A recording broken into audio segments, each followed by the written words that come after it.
Hello, my darling, and welcome to our story time. For the 12 days of Christmas, our next story is The Steadfast Tin Soldier by Hans Christian Andersen. And we have our warm and toasty fireplace to keep us cozy while I read to you. If you like what you hear, please make sure to like, comment, and subscribe. You can also become a supporter of mine on Anchor. All links can be found in the description below. And now, on with our story time. There were once 25 tin soldiers. They were all brothers, born of the same old tin spoon. They shouldered their muskets and looked straight ahead of them, splendid in their uniforms, all red and blue. The very first thing in the world that they heard was, "Tin soldiers." A small boy shouted it and clapped his hands as the lid was lifted off their box on his birthday. He immediately set them upon the table. All of the soldiers looked exactly alike except for one. He looked a little different, as he had been cast last of all. The tin was short, so he had only one leg. But there he stood, as steady on one leg as any of the other soldiers on their two. But just as you see, he'll be a remarkable one. On the table with the soldiers were many other playthings, and one that no one could miss with a marvelous castle of cardboard.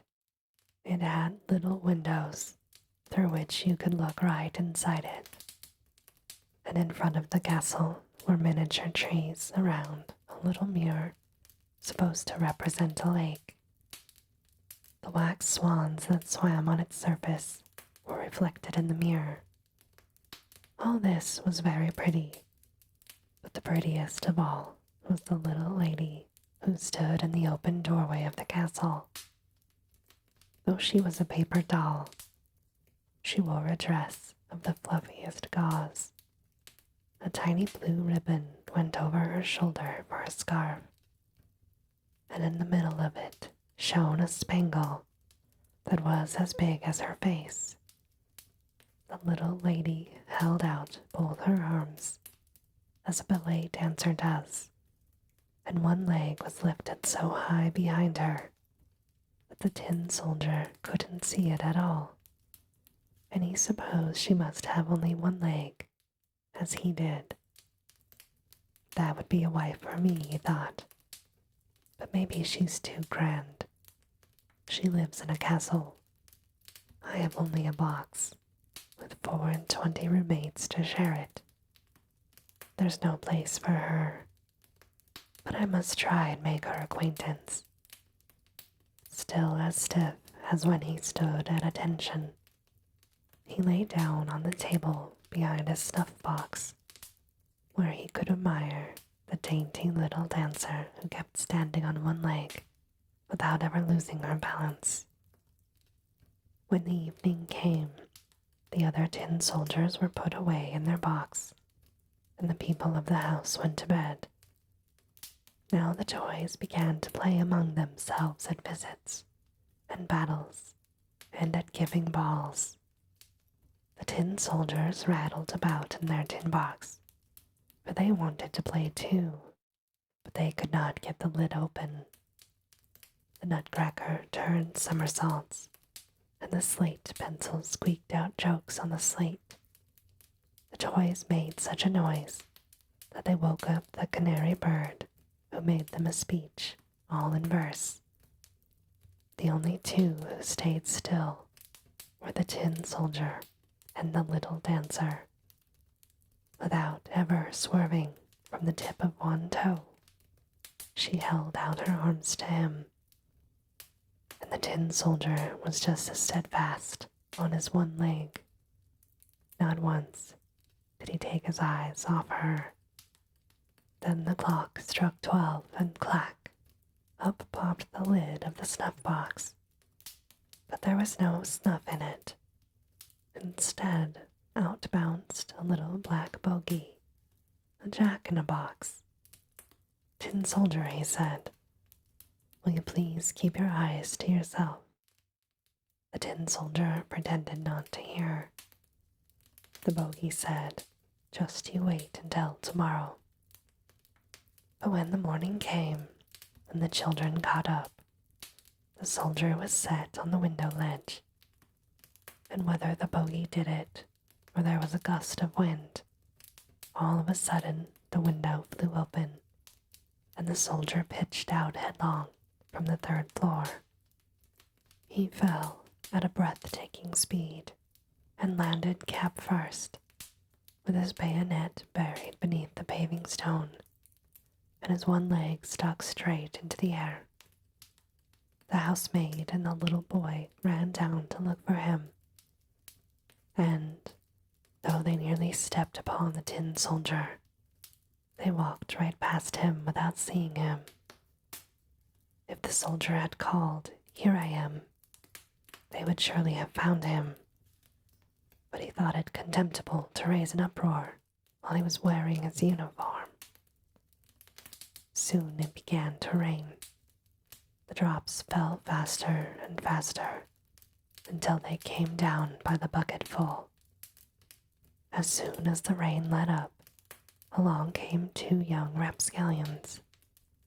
"Hi, look," one of them said. "There's a Tin Soldier. Let's send him sailing."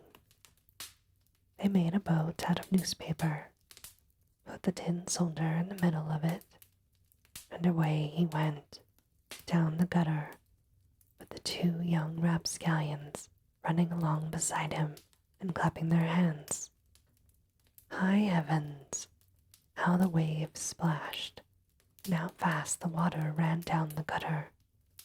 Don't forget that it had just been raining by the bucketful. The paper boat pitched and tossed, and sometimes it whirled about so rapidly that it made the soldier's head spin. But he stood as steadily as ever, never once flinching. He kept his eyes out front and carried his gun shoulder high. Suddenly the boat rushed under a long plank where the gutter was boarded over. It was as dark as the soldier's own box. "Where can I be going?" the soldier wondered. "This must be that black bogey's revenge. Ah, if only I had the little lady with me. It could be twice as dark here, for all that I would care." Out popped a great water rat who lived under the gutter plank. "Have you a passport?" asked the rat. "Hand it over." The soldier kept quiet and held his musket tighter. On rushed the boat, and the rat came right after it, gnashing his teeth as he called to the sticks and straws. "Halt! Stop him! He didn't pay his toll. He hasn't shown his passport." But the current ran stronger and stronger. The soldier could see daylight ahead, where the board ended, but he also heard a roar that would frighten the brave of us. Hold on. Right at the end of the gutter plank, the water poured into a great canal. It was as dangerous to him as a waterfall would be to us. He was so near it that he could not possibly stop. The boat plunged into the whirlpool. The poor Tin Soldier stood as staunch as he could, and no one can say that he so much as blinked an eye. Thrice and again the boat spun around. It filled to the top and was bound to sink. The water was up to his neck, and still the boat went down, deeper, deeper, deeper, and the paper got soft and limp. Then the water rushed over his head. He thought of the pretty little dancer whom he'd never see again, and in his ears rang an old, old song. Farewell, farewell, O warrior brave, nobody can from death thee save. And now the paper boat broke beneath him, and the soldier sank right through, and just at that moment he was swallowed by a most enormous fish. My, how dark it was inside that fish! It was darker than under the gutter plank, and it was so cramped. But the tin soldier still was staunch. He lay there full length, soldier fashion, with musket to shoulder. Then the fish flopped and floundered in a most unaccountable way. Finally, it was perfectly still, and after a while something struck through him like a flash of lightning. The tin soldier saw daylight again, and he heard a voice say, "The tin soldier." The fish had been caught, carried to market, bought, and brought to a kitchen, where the cook had cut him open with her big knife. She picked the soldier up bodily between her two fingers and carried him off upstairs. Everyone wanted to see this remarkable traveler who had traveled about in a fish's stomach, but the tin soldier took no pride in it. They put him on the table, and lo and behold, what curious things could happen in this world. There he was, back in the same room as before. He saw the same children, the same toys were on the table, and there was the same fine castle with the pretty little dancer. She still balanced on one leg, with the other raised high. She too was steadfast. That touched the soldier so deeply that he would have cried tin tears, only soldiers never cry. He looked at her, and she looked at him, and never a word was said. Just as things were going so nicely for them, one of the little boys snatched up the tin soldier and threw him into the stove. He did it for no reason at all. That black bogey in the snuff box must have put him up to it. The tin soldier stood there dressed in flames.